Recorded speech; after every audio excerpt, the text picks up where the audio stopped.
अस्सलाम वालेकुम नाज़रीन, मेरा नाम है मोहम्मद अफसार अब्बासी और आप देख रहे हैं वर्चुअल लर्निंग सिस्टम, जहां आप सीखते हैं मैथमेटिक्स।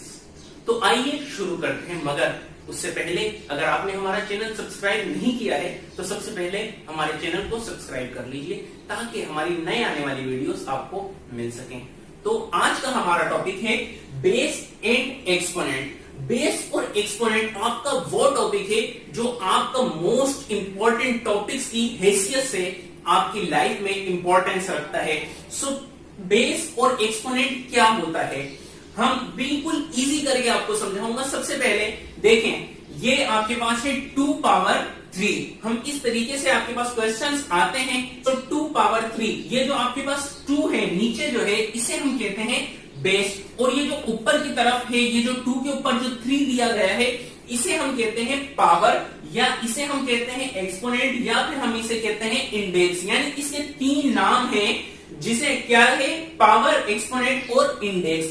और इसे हम सोल्व किस तरीके से करते हैं, देखिए 2 के ऊपर है पावर 3, तो इसका मतलब ये नहीं है कि हम 2 3 जा 6 कर देंगे, ये रॉन्ग हो जाएगा। किस तरीके से सोल्व करेंगे, 2 के ऊपर है 3, तो इसका मतलब है 2 को 3 टाइम्स आपने मल्टीप्लाई करना है। सो 2 को 3 टाइम्स जब आप मल्टीप्लाई करेंगे तो आंसर क्या आएगा, 2 2 जा 4, 4 2 जा 8, 8 आपका आंसर आएगा। अब ये जो आपका आंसर है 8, इससे आप आंसर को कहते हो थर्ड पावर। सो कुछ हम एग्जाम्पल सोल्व करते हैं। देखें, आपके पास है 5 पावर 2।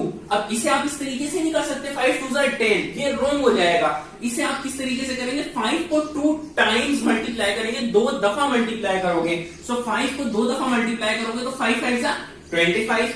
अब यहाँ पे 3 के ऊपर है क्यूब, तो 3 को 3 टाइम्स मल्टीप्लाई करोगे तो आपका क्या आंसर आएगा, 27। यानी 3 3 जा 9, 9 3 जा 27 आपका आंसर आएगा। उसके बाद है 6 पावर 4। 6 पावर 4 का मतलब है 6 को आप 4 दफा मल्टीप्लाई करोगे।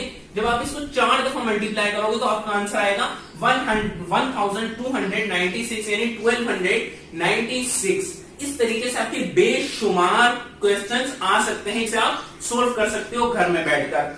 सो आगे आपके पास 2 केसेस आते हैं जो कि मोस्ट इंपॉर्टेंट है, इसे आपने अपने जहन में रखने हैं। सबसे पहला क्या है, if base is negative. Base आपको समझ आ गई, हम बेस किसे कहते हैं, अगर बेस कह रहा है नेगेटिव हो, माइनस में हो। अब यहाँ पे हमने जितने भी सोल्व किए ये क्या है, ये पॉजिटिव है, यानी बेस इसे कहते हैं। ये सबके सब आप देखें ये पॉजिटिव थे, तो कह रहा है अगर बेस नेगेटिव हो यानी माइनस के अंदर हो और पावर आपका ओड हो, पावर ओड हो, यानी ये जो पावर है ये ओड हो। ओड किसे कहते हैं, ओड नंबर्स मैंने आपको पढ़ाए हैं। नहीं अगर आपको याद है तो आप मेरे लेक्चर, जो प्रीवियस लेक्चर है, जो नंबर सिस्टम का लेक्चर है, वो आप देख सकते हैं। उसके अंदर मैंने सारे नंबर सिस्टम के अंदर नंबर्स पढ़ाए हैं। तो ओड नंबर जो है वो हम कहते हैं 1 3 5 7 9।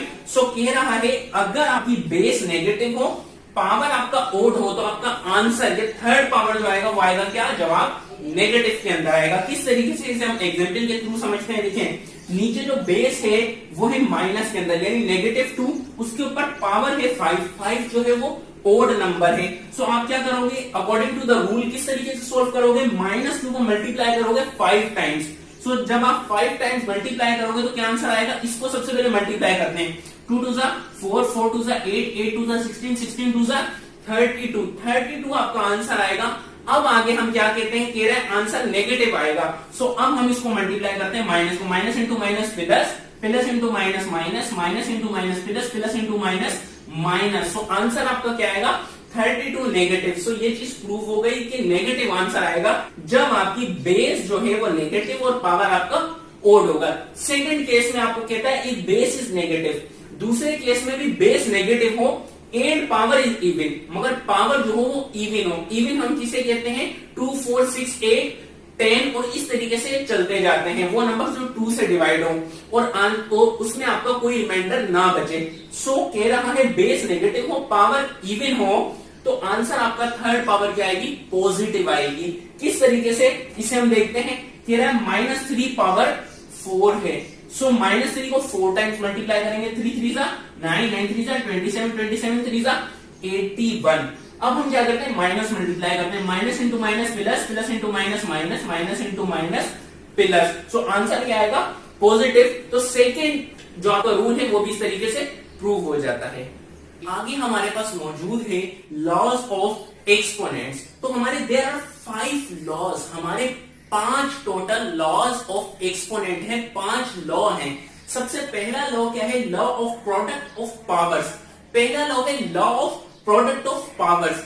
इसके अंदर क्या होता है? जब आपकी बेस मल्टीप्लीकेशन के अंदर सेम हो, जब आपकी बेस जो है, ये जो बेस है ये आपकी सेम हो मल्टीप्लीकेशन के अंदर, और उसके ऊपर पावर जो हो वो अलग हो, डिफरेंट हो, तब क्या होगा? तब आपके जो पावर्स होंगे वो आपस में क्या हो जाएंगे? ऐड हो जाएंगे। मैंने एक एग्जांपल लिखी है, देखें यहाँ पे 3 और 3 दोनों मल्टीप्लीकेशन के अंदर क्या है?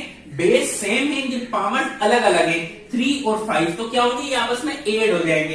तो ये क्या हो जाएगा? 3 5 प्लस 2, यानी 5 और 2 आपस में ऐड हो जाएंगे। इसी तरीके से अगर फॉर एग्जाम्पल एक पावर नेगेटिव के अंदर हो, जैसे 3 पावर 5 मल्टीप्लाई 3 पावर -4 है, तो क्या हो जाएगा? 3 पावर 5 प्लस -4। सो ये क्या हो जाएगा? आपस में ऐड हो जाएंगे power. So plus into minus minus, तो 3 power 5 plus into minus minus हो गया, माइनस का 4, 5 में से 4 जाएगा तो 1 बचेगा, तो 3 power 1 which is equivalent to 3। क्योंकि पावर 1 हम लिखते नहीं है, एक्सपोनेंट 1 होता है, इट इज अंडरस्टूड के इसका मतलब है हम 1 लिखेंगे नहीं, सेम बेस आंसर आएगा। उसके बाद दूसरा लॉ है आपका law of power of product. इसके अंदर क्या होगा? जब आपकी बेस डिफरेंट हो, पावर एक ही हो, उसके ऊपर सेम हो, तब आप क्या करोगे? आप दोनों के पावर, दोनों के ऊपर पावर्स अलग अलग कर दोगे। ये भी मैंने एक एग्जांपल लिखे, देखें 2 मल्टीप्लाई 3 होल पावर 5, इसे आप होल पावर पढ़ते हो। सो पावर दोनों के ऊपर एक ही है, मगर बेस अलग अलग है, तो आप क्या करोगे? इसे आप अलग कर दोगे।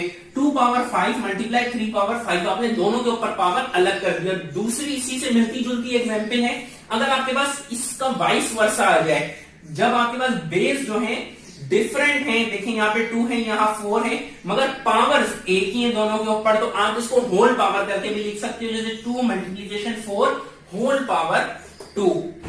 तीसरा लॉ है आपके पास law of power of power, यानी पावर के ऊपर एक और पावर हो, जैसे a power m whole power n, यानी एक पावर उसके ऊपर एक और भी पावर है, तो आप क्या करोगे? दोनों जो आपकी पावर्स होंगी वो आपस में मल्टीप्लाई हो जाएंगी, जैसे a m इंटू n, दोनों पावर आपस में मल्टीप्लाई होंगी। इसकी एक एग्जांपल है, जैसे 2 पावर 3 होल पावर 4। तो अब आप इसको किस तरीके से सोल्व करेंगे? 3 4 12, यानी 3 और 4 को आपस में मल्टीप्लाई कर लेंगे, तो 2 पावर 3 इंटू 4 हो जाएगा। फिर आगे जाके ये मल्टीप्लाई हो जाएंगे, पावर 3 4 12, फिर 2 को 12 टाइम्स आप मल्टीप्लाई कर लेंगे। आगे है law of quotient of power. Quotient of power में क्या है? जब आपकी बेस सेम हो, मगर क्या हो? डिवीजन के अंदर, कोशेंट फॉर्म के अंदर हो, तो देखें दोनों जगह आपकी क्या है? बेस सेम है मगर डिवीजन फॉर्म में है, और पावर्स डिफरेंट हैं, तो अब क्या होगी? बेस सेम है, अब ये क्या होगी? पावर ऊपर आएगी, तो नेगेटिव पावर जब ऊपर से नीचे या नीचे से ऊपर की तरफ आती है, तो क्या होती है? पावर की साइन चेंज हो जाती है।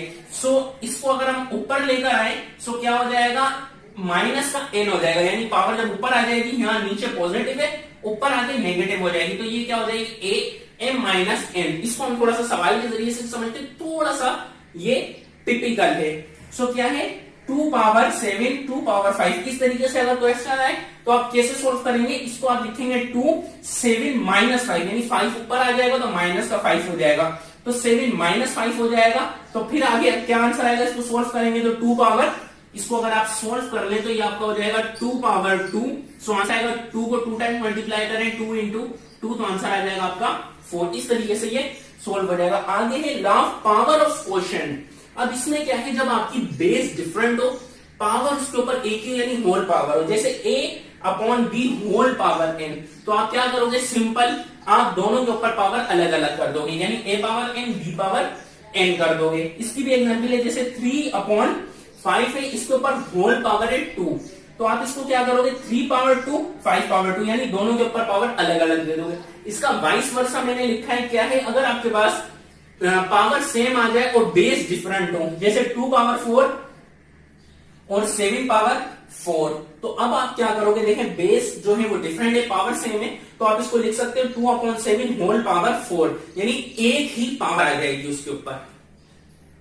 जी तो नाज़रीन, आज का हमारा फैंटास्टिक टॉपिक था बेस एंड एक्सपोनेंट्स, और आगे हमने लॉज ऑफ एक्सपोनेंट्स भी पढ़े। तो आई होप आपको आज का टॉपिक बेहतरीन तरीके से समझ आ गया होगा। सो इस वीडियो को ज्यादा से ज्यादा लाइक और शेयर करें, और हमारे चैनल को सब्सक्राइब भी कर लें, ताकि आप ये बेहतरीन वीडियोस कहीं मिस ना कर दें। सो इंशाल्लाह जल्दी अच्छी वीडियो में आपसे मुलाकात होगी। तब तक के लिए अपना ख्याल रखिएगा। खुदा हाफिज।